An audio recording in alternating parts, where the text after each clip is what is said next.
qu'on ne crée pas la confusion. Tout à l'heure, le prévenu Kamere a dit que nous étions en train d'aider les témoins. Loin de là. Nous nous clarifions à notre manière.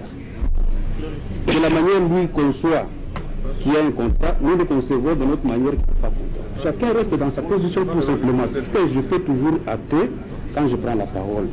Mais bien sûr, on est sur le témoin. Si vous pouvez permettre tout ce qui est en rapport avec tout ce qui est. Allez-y, monsieur Procureur. Parce que le prévenu Kamere dit partout ce qui n'a pas, il est étier au contrat Bitakura, machin, tout ça.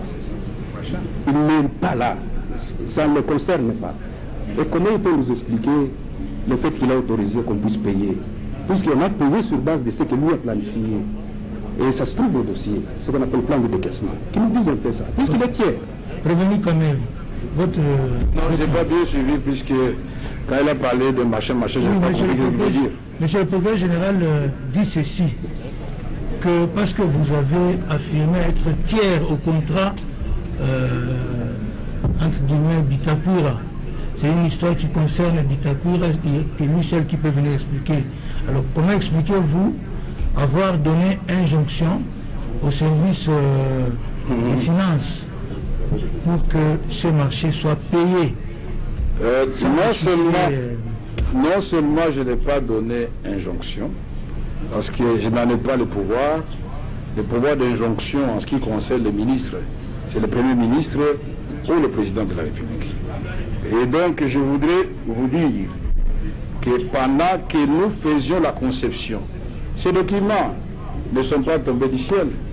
Les documents, pour nous, M.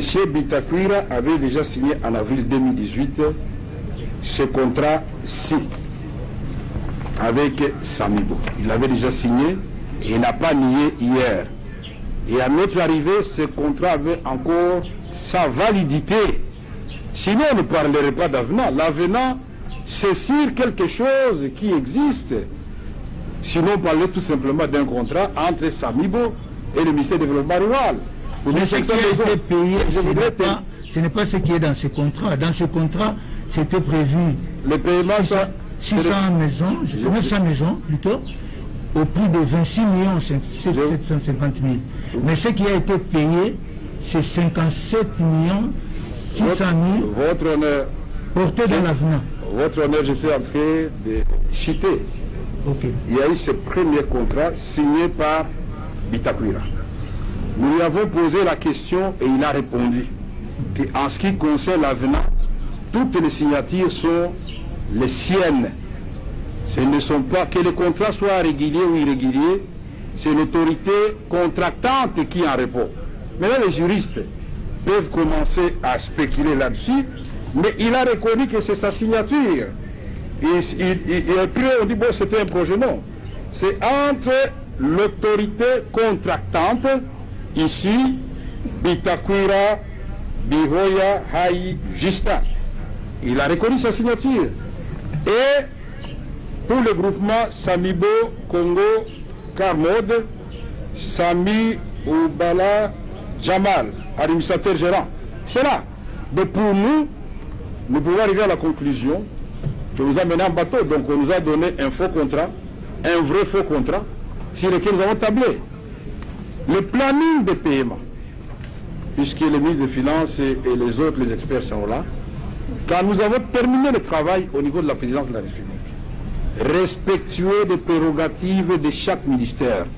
C'est dans ce sens que vous voyez que le ministre de l'Urbanisme et Habitat, ce n'est pas la présidence qui a été identifiée le site, c'est son travail.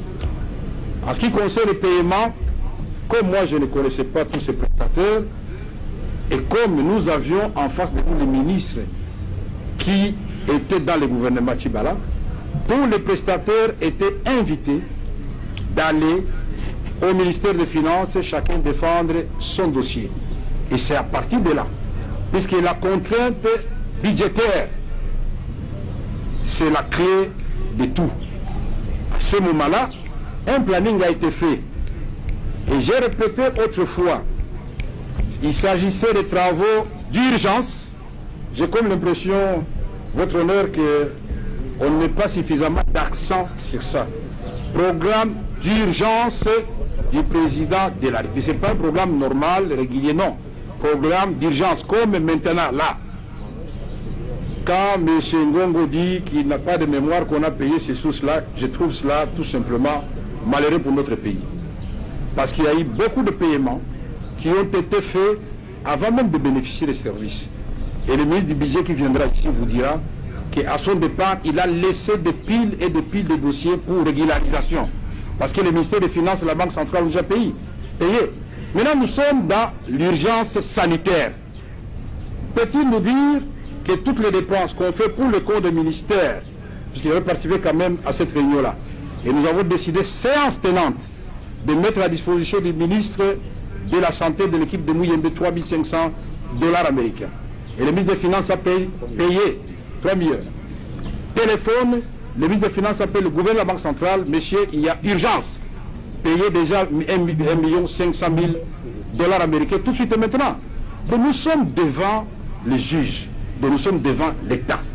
Quand nous venons ici, la question de l'avocat Coco était très claire. Est-ce que de mémoire, on ne lui a pas demandé d'interpréter la loi, on lui a demandé de mémoire, avez-vous eu aux connaissances des travaux qui ont été faits et qui seraient revenus chez vous payés pour régularisation? Mais si on va faire l'audit aujourd'hui de la direction de marché public, est-ce qu'il peut vraiment nous assurer qu'il n'y a pas de cas de régularisation des travaux? Maintenant, pour répondre à la fin de la question, je dis, monsieur le directeur de cabinet, caméra ici devant vous, ce n'est pas lui qui paye. J'ai déjà écrit de nombreux... Mon intérim est en train de vivre la même chose qui est de mon parti politique. Au ministre des Finances, pour des questions urgentes. Les lettres là sont restées sans réponse. Pourquoi? Parce qu'ils ont une contrainte de trésorerie. Et n'oubliez pas, votre honneur de rappeler à monsieur le directeur général des marchés publics, ou le cas échéant aux ministres qui passeront ici, un ordre manifestement illégal ne doit pas être exécuté. Donc, ici, les ministres écrivent à leurs collègues de finances, à leurs collègues de budget, mais chacun a ses prérogatives constitutionnelles. Bien, merci. Ils ont l'obligation, puisque les deux contrats-là indiquent le montant. Il me semble que le ministre des Finances n'est pas tombé du ciel pour dire non, moi je paye ça, ça, ça. Non. Il avait les deux contrats et il avait le devis de Sabibo et il avait effectivement le programme qui avait été approuvé à la présidence. Et le président a demandé que le ministre d'État du budget et le ministre des Finances accordent, et le gouvernement de la Banque centrale accorde priorité à mon programme d'urgence parce que je dois poser des signaux clairs dans le social du Congolais conformément à ma promesse de campagne. Ok, merci. Nous parlons de quoi? Oui, mais vous voulez... Une petite question au directeur général, monsieur le Président, pour clôturer. Vous n'avez pas... Pour garder le fil d'idée, monsieur le Président. Oui, allez-y. Merci beaucoup, monsieur le Président. Allez-y, maître. Tout en rappelant, monsieur le directeur général, qu'il est en train de déposer sous l'affaire du palais, puisqu'il est sous serment, peut-il nous dire, monsieur le Président, s'il a bel et bien officiellement reçu les différentes factures que Sanibo avait déposées au ministère du Développement Rural, ainsi que les différents cahiers de charges? Oui. Pour répondre à cette préoccupation. Il s'agit de quelle facture? Que Sanibo a déposé. Les factures de Sanibo. Et le cahier de charges. De quel... de l'avenant Tout au long de l'exécution du contrat, monsieur le Président. De l'avenant ou bien du contrat de 2018? Nous ne disposons pas les deux, monsieur, tout au long de l'exécution du contrat. Tout au long de la procédure. Oui, qu'est-ce que vous avez reçu comme facture? Pour l'avenant, je continue à insister qu'on n'a pas déposé.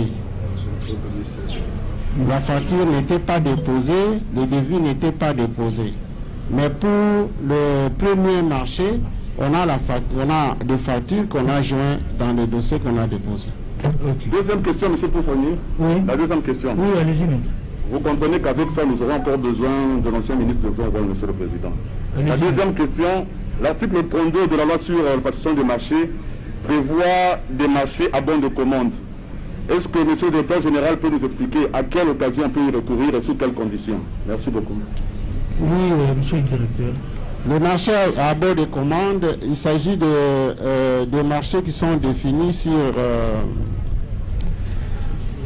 qui détermine les achats courants. C'est ça. Je ne peux pas prendre l'exemple de fourniture des bureaux. On peut passer un marché à bord de commande pour une année et qui sera renouvelé une seule fois. Le marché de bord à commande, c'est le marché où on passe pour l'entièreté de l'année et on commence à payer en fonction de la consommation au courant de l'année. C'est ça le marché à bord de commande. Merci. Oui, monsieur le Batoni. Monsieur le Président, merci finalement de nous redonner la parole parce que la défense avance à reculons. Et la dernière question vient de le démontrer. Et nous reviendrons sur ces questions-là, Monsieur le Président. Tout comme, et j'espère que cela a été acté, la ligne de l'ordre manifestement illégal, cela a été dit et noté. Et dernière chose sur cette question, Monsieur le Président, ne confondons pas l'autorisation de passer un marché avec l'avis de non-objection. Tout ça est réglementé. Et si l'on s'y perd, l'on perd son latin. Je vais poser une première question, le directeur a donné la réponse. La deuxième question, Monsieur le Président. Parce que le prévenu Kamere a dit devant votre tribunal que nous sommes allés au Kanchachi, le président de la République était satisfait, content, et il a demandé qu'on puisse faire des maisons pour les policiers et les militaires. La question que je voudrais faire poser par votre tribunal aux témoins, s'agit-il du marché, monsieur le directeur, confié à Ousmel? C'est la question. Vous pouvez répondre. C'est celui-là. La deuxième question, pour le marché Ousmel, qui a saisi la direction générale de contrôle des marchés publics? Répondez. Monsieur le directeur du cabinet du président de la République. Le directeur peut nous dire quelle a été la réaction de la direction du contrôle des marchés publics? Oui. Comment vous avez réagi? Je synthétisais ça hier, que nous avions reçu et nous avions approuvé, nous avons autorisé, il y avait une autorisation. Néanmoins, si cette autorisation, nous sommes restés de recourir au gré à gré pour ces maisons-là. De faire quoi? De recourir au gré à gré. Ok, oui. Mais il y avait un problème quand nous avions analysé les dossiers. La présidence de la République nous a pas donné sa posture. C'est pourquoi nous avions posé au cours de cette même lettre que la présidence de la République puisse nous dire, il s'agit, la présidence de la République est ici comme maître d'ouvrage ou bien maître d'ouvrage délégué. Parce que la DGCMP traite avec le ministère. Pour le cas d'espèce, c'est le ministère de la Défense et le ministère de l'Intérieur qui pouvaient demander qui pouvait demander à la DGCMP d'autoriser de construire des maisons pour les militaires. Deuxièmement, nous avions demandé, toujours dans la même lettre, que la présidence de la République nous envoie un projet de contrat. La première étape, c'est l'autorisation, mais la deuxième, c'est le contrat. Et c'est dans le contrat où on devait définir la posture de la présidence. Voilà ce que je peux dire. Et qu'est-ce qui s'est passé? Mais jusqu'à aujourd'hui, il n'y a pas encore de suite. Ok, merci. Compris la notion d'urgence. Monsieur le Président, la dernière question, avant de revenir sur les aspects des finances, qu'on se tranquillise. Sur les finances, ils passeront et les pièces vont parler d'elles-mêmes. Dernière question au témoin. Il a versé au dossier un mémorandum. C'est la code 179 du dossier de votre tribunal concerne le dossier du programme d'urgence de 100 premiers jours initié par le chef de l'État, volet construction des logements sociaux, maisons préfabriquées. À la dernière page de ce rapport, la direction, que dis-je, le directeur général compris, en énonçant ce qui suit, comme énoncé plus haut, la direction générale du contrôle des marchés publics a accordé l'autorisation spéciale pour les marchés initiaux de construction de 900 maisons du groupement Samibo au coût total de 26 750 000 $ en faveur du ministère du Développement rural. Quant à l'avenant sollicité pour passer de 900 maisons à 1500 maisons préfabriquées, la DGSMP n'avait pas accordé cette autorisation. Et pour le marché des maisons préfabriquées de militaires et policiers, le processus n'était arrivé à son terme, car le contrat n'a jamais été transmis à la DGSMP pour avis de non-objection. Si ce contrat était signé, il serait donc irrégulier, fort heureusement que personne n'a eu le temps, sous le coup de l'urgence, d'envoyer le contrat. Alors, la question que je voudrais faire poser à votre tribunal, pardon, au directeur par votre tribunal, est-ce qu'il confirme les termes de ce mémo qui est versé dans le dossier du tribunal? Vous pouvez répondre. Je confirme. Nous n'avons plus de questions, Monsieur le Président. Merci. Oui, vous avez une réaction, allez-y. Oui, j'ai suivi avec attention votre honneur l'avocat de la République quand il dit que quand le président de la République donne un ordre, cela ne signifie pas qu'on doit l'exécuter. Alors j'impose, nous sommes dans quoi? Je n'ai pas compris, peut-être il va m'expliquer cette notion très bien. Le président de la République décide qu'il doit mettre en place un programme d'urgence. Ce programme, non seulement il est approuvé par lui, et par la suite entériné par le gouvernement Ilunga-Ilunkamba, et aujourd'hui ce n'est plus seulement le programme du président de la République, parce que l'actuel Premier ministre continue, s'il vous plaît, à payer. C'est lui qui a payé le dernier solde de mouton. Si c'était un mauvais programme et si c'était irrégulier, il n'allait pas payer. Alors, j'ajoute, le président me donne instruction pour qu'on construise les maisons aux policiers et militaires. C'est comme si le président lui-même écrivait. Or, il écrit par son directeur de cabinet, qui peut le plus, peut le moins. Il est le commandant suprême. Si le ministre de la Défense peut vous saisir, monsieur le directeur, le président de la République peut vous saisir aussi. J'ajoute,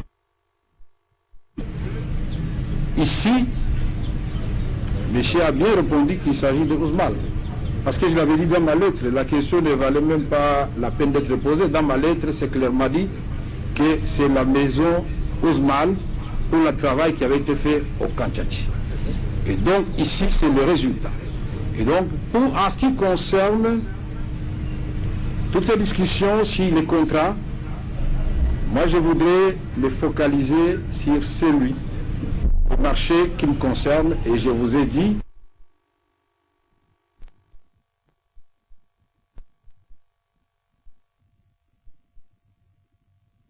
je sais très bien, vers le 20, par là, il avait écrit à la présidente de la République pour que celle-ci ne finisse sa posture. Mais nous sommes dans les discussions de formation du gouvernement. Et nous connaissons déjà presque les ministres.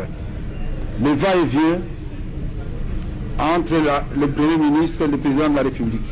Mais au nom de la continuité des affaires de l'État, nous ne pouvons plus, dès lors que le Premier ministre a prêté serment, traiter avec la direction du marché public. Nous étions dans une situation inédite, comme je l'avais dit, depuis le 11 mai de cette année. Donc, ici, on n'arrête pas l'État parce que M. Kamere est en prison, mais parce qu'il y a un nouveau gouvernement. Non. On ne paye pas un marché irrégulier. Je vous informe que si ce marché, M. Sami peut me contredire, il avait touché un acompte de 2 100 000 et quelques dollars américains. Je voudrais dire qu'on me parle des questions et des discussions qui concernent les marchés de 57 500 000 dollars américains. Merci. Les intervenants sont connus. Merci. C'est le ministre du Développement rural, c'est le directeur général du marché public qui a fait des observations pertinentes à son ministre. Il viendra pour répondre. Qu'est-ce qu'il avait répondu au directeur? La lettre n'était pas adressée au directeur du cabinet chef de l'État. C'est compris. Mais le tribunal voudrait que vous répondiez, restez encore s'il vous plaît, oui, que vous répondiez à deux petites préoccupations. La première, dans votre lettre où vous sollicitez pour Ousmane l'autorisation de la direction générale de l'Info, vous dites dans cette lettre que la société Ousmane a une certaine expérience en la matière. D'où tirez-vous cet élément?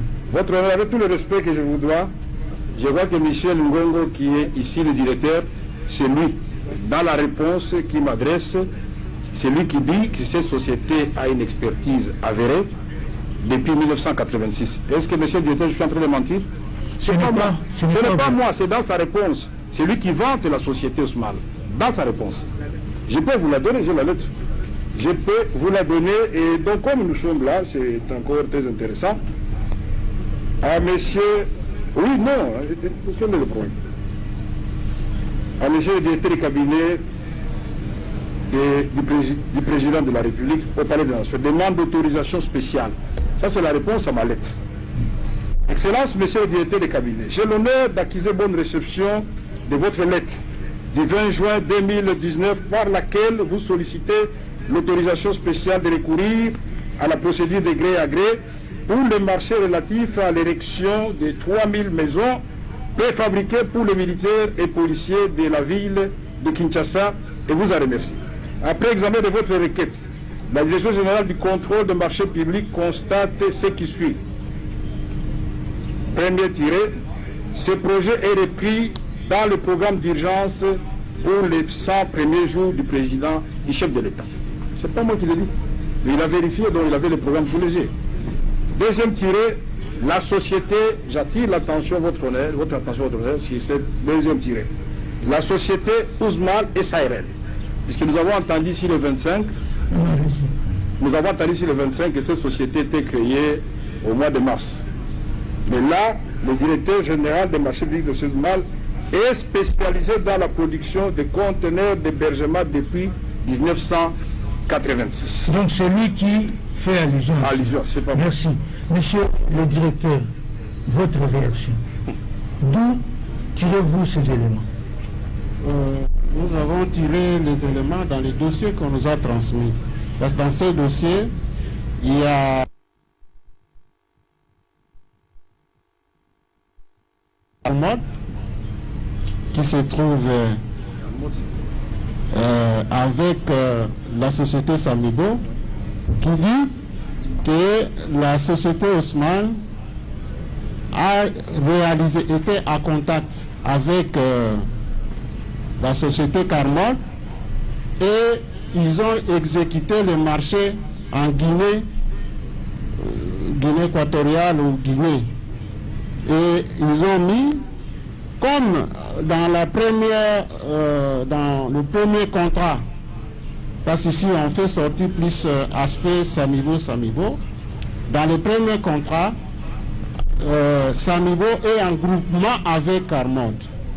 Et dans le deuxième dossier d'Ousmane, nous trouvons une lettre de toujours de Carmod qui a crédité Ousmane comme une société ils ont travaillé avec cette société en Guinée et qu'ils ont en grande satisfaction.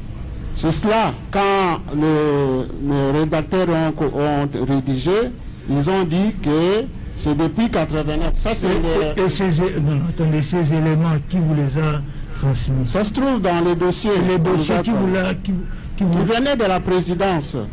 Non, de la présidence, c'est vague. Qui vous a... du cabinet, celui qui nous a transmis la lettre, le dossier. Dans la lettre, en dessous de la lettre n'était pas volant. Il y avait le soubassement. Et ce sont ces annexes, c'est ça, sa lettre? Oui. Le dossier, nous avons transmis, c'est le dossier 19. Oui, prévenu Kamere, à la barre. Merci. Est-ce que vous avez pris les sauves? Confirmez d'abord avoir transmis en annexe de votre lettre ces éléments. Oui, votre honneur, parce que c'est un organe spécialisé de l'État. Est-ce que vous avez-vous pris les soins de vérifier tous ces éléments, leur véracité? Mais justement, c'est pour cette raison-là, même si nous avions l'évidence de ce qui s'était fait au Kanchati, que j'ai transmis ces dossiers à l'organe attitré de l'État pour vérifier tout cela. Mais la réponse, je peux vous demander une faveur. Oui. Vous me laissez terminer mon idée et peut-être vous poser votre question. Non, allez-y. Voilà. Puisque vous voulez savoir qui a vanté la société. Oui. C'est l'organe de contrôle, puisque comment voulez-vous, tout responsable que je suis, j'écrive comme ça alors que j'ai le dossier et je l'envoie justement à la direction générale des marchés publics. Le contrôle, puisqu'il doit contrôler cela, c'est son travail. S'il avait dit non, le marché allait être rejeté. S'il avait dit compléter tel élément, on allait le compléter. S'il avait dit qu'ils n'ont pas l'expertise, puisque votre question était explicite, qui a parlé de l'expertise de Carmode et de Ismaël? C'est la direction générale des marchés publics, après avoir lu les documents en annexe, qui ne sont pas les fruits de la rédaction du directeur de cabinet. Merci. Merci beaucoup. Merci. Je crois qu'on peut évoluer. Est-ce que vous avez le nombre de témoins? Oui, monsieur le président. On peut, je crois qu'il a fourni les éléments. Très rapidement, monsieur le président, sur la dernière intervention. Oui, parce qu'ils doivent aussi intervenir. Hein? Mais permettez-nous juste, et puis ils vont intervenir. Concluez alors avec la dernière question. Comme ça, nous passons de l'autre côté parce qu'ils n'ont pas encore eu la parole. Monsieur le Président, j'ai sous la main une lettre du 20 juin 2019, signée de M. Vital Kamere, directeur de cabinet, adressée à M. le directeur général de la Direction générale de contrôle des marchés publics, concerne projet d'érection de 3000 maisons préfabriquées pour militaires, demande avis de non-objection. Sur instruction de son Excellence, Monsieur le Président de la République, je vous transmets en annexe de la présente le projet mieux indiqué en rubrique, exécuté en procédure de gré à gré avec la société Ousmal SARL. Vous trouverez ci annexé les éléments du dossier complet ainsi que les informations administratives de la société prestataire du dit projet. Est-ce que monsieur le directeur peut confirmer devant votre tribunal si la lettre à laquelle il fait allusion et par laquelle les éléments ont été transmis, c'est bien cette lettre-là? Oui, la pièce est au dossier. Vous confirmez la teneur de cette lettre? Effectivement, monsieur le président. C'est la lettre. C'est la lettre, donc. Merci, monsieur le président. Avant de terminer, deuxième question. Oui, il dit au dossier à la code 177. Code 177. Oui.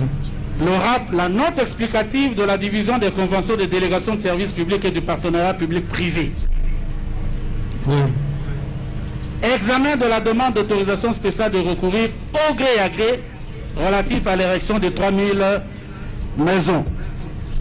Présentation du dossier. Par la lettre numéro du 20 juin, le directeur de cabinet du président de la République sollicite l'autorisation spéciale de recourir à la procédure de gré à gré pour les projets d'érection de 3000 maisons préfabriquées. La présidence de la République a porté son choix sur la société Ousmal SARL pour un coût total, M. Jamal a de la chance, 57 millions, encore une fois, à raison, et vous avez entendu hier que c'était bien négocié, de 19 000 $ par maison. Le directeur du cabinet du président motive cette requête par l'urgence à accorder à la réalisation de ce projet programme d'urgence. Nous reviendrons avec les prévenus lui-même sur le directeur. Peut nous confirmer la teneur de ce rapport qui ajoute que le site d'implantation de ces logements n'est pas indiqué, il est joint, disent les rapporteurs, il est joint au titre d'expérience de l'attributeur désigné un document selon lequel il possède plusieurs années d'expérience dans la production des conteneurs d'hébergement, dès lors que les statuts vous ont montré ici que Ousmane, et c'est incontestable, a été créé au mois d'avril. Quand les rapporteurs disent qu'il est joint au titre où est sur l'expérience de Ousmane. Première question, s'il confirme la teneur du rapport et s'il peut expliquer à votre tribunal cette expression utilisée dans le rapport. C'est la code 177 du dossier du tribunal. Oui, vous avez suivi la question. Oui, je confirme. Deux volets. Je confirme est-ce que vous confirmez la teneur? Oui. Deuxième volet de la question, où ont-ils trouvé les éléments? C'est dans un des documents qui sont joints. Ça se trouve là. C'est dans un document joint? L'élément 18. Oui, vous dites que c'est dans un des documents joints. Oui. À quoi? C'est parmi les documents que nous avions déposés.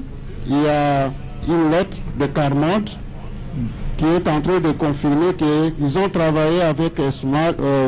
Cette lettre se trouve où? Vous l'avez trouvée? C'était joint dans le dossier. C'était joint à la requête qui a été faite par le directeur de cabinet du président de la République. Oui. Oui. Nous n'avons plus de questions à ce stade pour ce témoignage. Merci. Oui, vous avez la parole pour Jamal. Hein? Nous avons une petite préoccupation parce que nous avons l'impression que le directeur est en train de tomber dans cette idée. Carrément d'aller au-delà de ce que le ministre du développement rural a fait. Mais notre préoccupation se base sur l'existence des marchés sans passer par sa direction.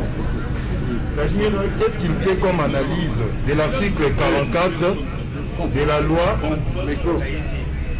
Micro, ici.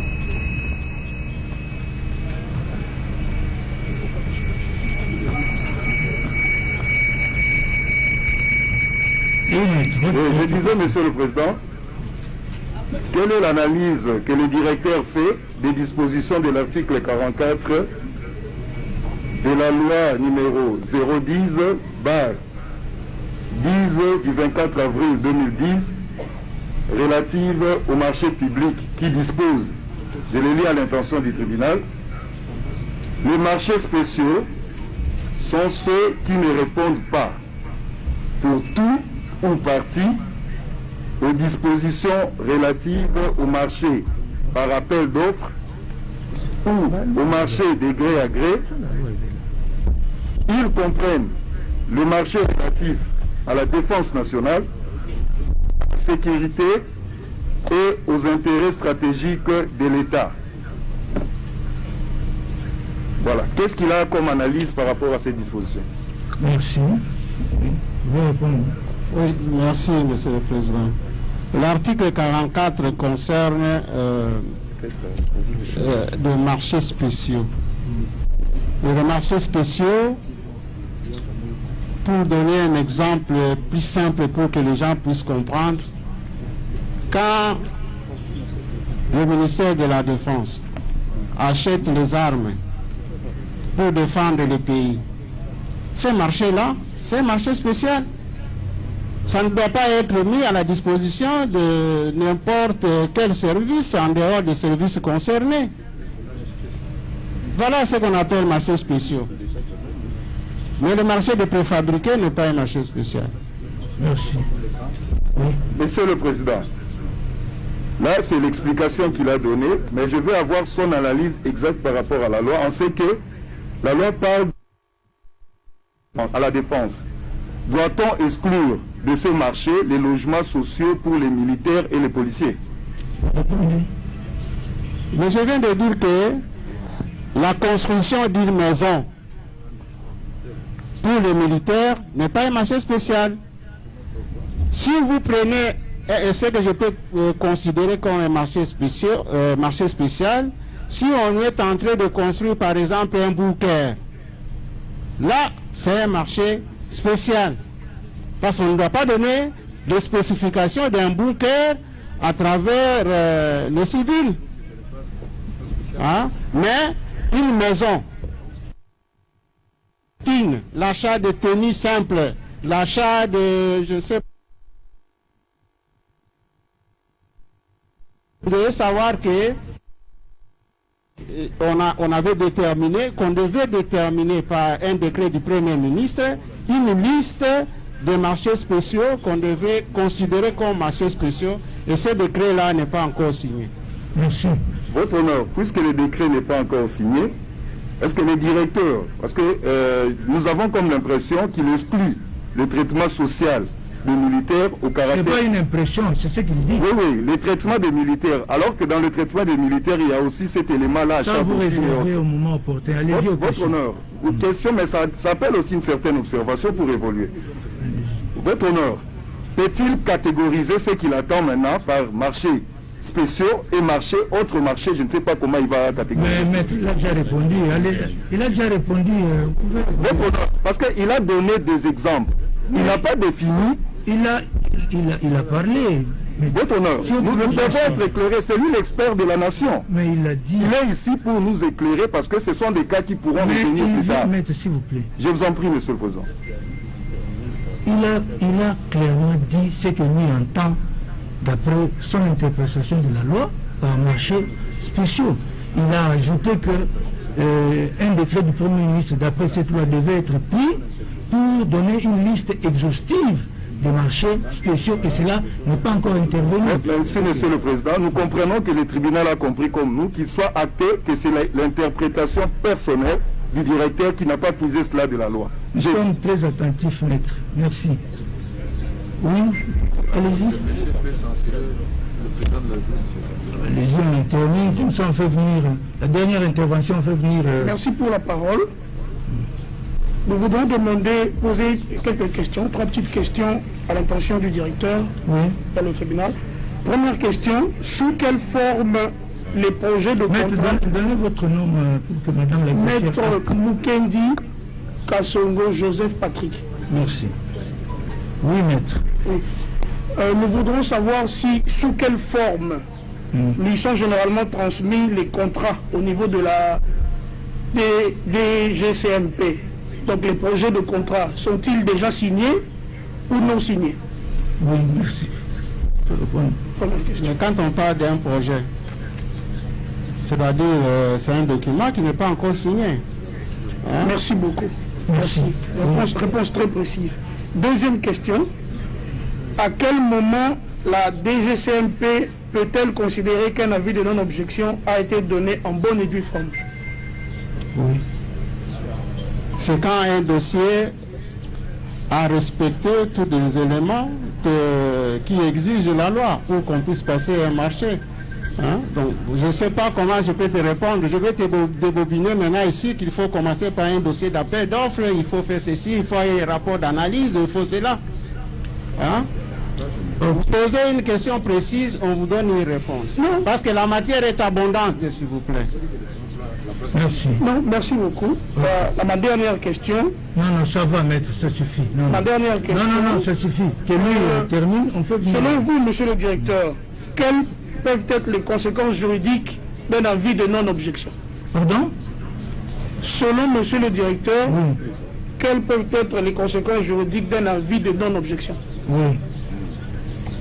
Les conséquences, la DGCMP, c'est un service public qui est là pour émettre les avis de non-objection et accorder les autorisations aux différents services qui la demandent.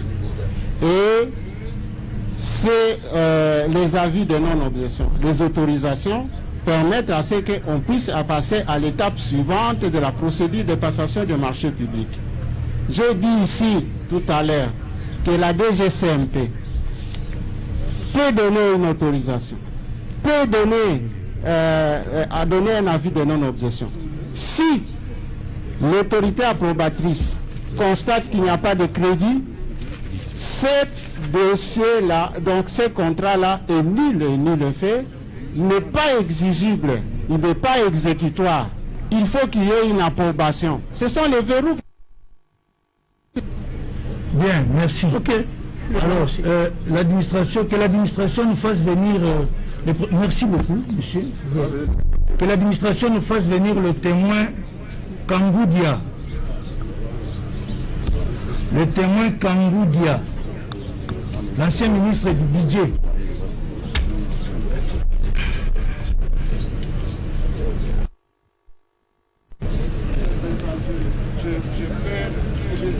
Non, mais je crois que vous pouvez vous retirer. Il fini. Il a fini, le reste des éléments nous allons... Avec Bitagouira, il a fini. Pardon? Oui, il est parti.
Monsieur Kangoudia, bonjour.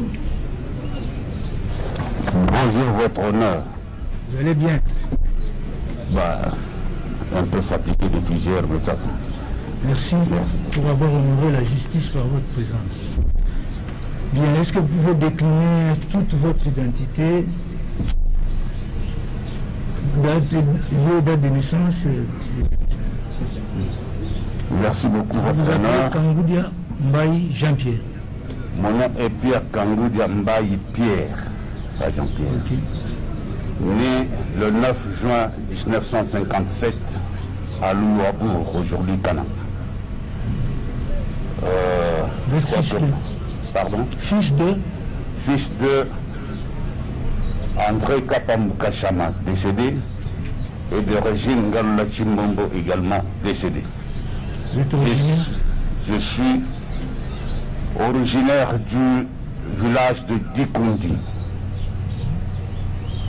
groupement de Benayamba, secteur de Bakwakaninda, territoire de Kabeye Kamanga, au Kasaï oriental. État civil. Je suis marié et père de beaucoup d'enfants. Merci. Mais pour l'adresse, Profession. en ce moment, j'ai un mandat de député national. Ok. Votre résidence?